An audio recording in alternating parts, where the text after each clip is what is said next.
हैं कान के बारे में, कान की हड्डियों के बारे में।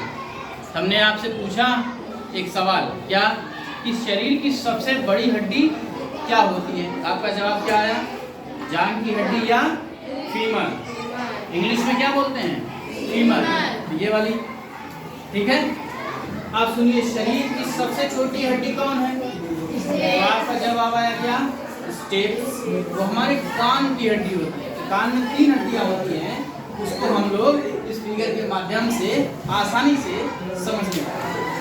ठीक है, तो ये रही हमारे कान की हड्डी और ये रहा ईयर ड्रम, जिसको हम लोग बोलते हैं कान का पर्दा। कान का पर्दा अंग्रेजी में बोलते हैं ईयर ड्रम। ये से ड्रम टाइप होता है और इसी से लगी होती है एक हड्डी जिसका नाम होता है मैलिस। एक हड्डी ये हो गई मैलिस, और दूसरा जो ये हड्डी है जिसका नाम है इनकस। क्या नाम है? इनकस। और ये है स्टेप्स, जो शरीर की सबसे छोटी हड्डी। आप सुनिए कैसे आवाज कान तक जाती है। बाहर से कोई भी आवाज हमारे आपके कान तक कैसे पहुंचती है? तरंगों के रूप में पहुंचती है, श्रृंग और गर्भ के माध्यम से होती हुई ऐसे ये करते हुए आगे बढ़ती है और हमारे कान तक पहुंचती है। कान में पहुंचने के बाद ये सबसे पहले कहाँ पहुंचेगी? ईयर ड्रम पर। और ये ईयर ड्रम पर तरंग उत्पन्न करती है, कंपन उत्पन्न करती है। क्या उत्पन्न करती है? कंपन। कंपन मतलब झंकार। जैसे आप किसी ढोल पर ऐसे अपना हाथ पटकते हैं तो कंपन होने लगता है ना, ऐसे। तो ऐसे ही ये भी कंपन करता है। और कंपन करने के पश्चात इससे जुड़ी ये है मैलिस, और ये मैलिस जो है ऐसे ये वाली हड्डी, इसको हैमर के नाम से भी जाना जाता है। ये इनकस पर ऐसे दबाव डालती है, ये धक्का देती है ऐसे करके।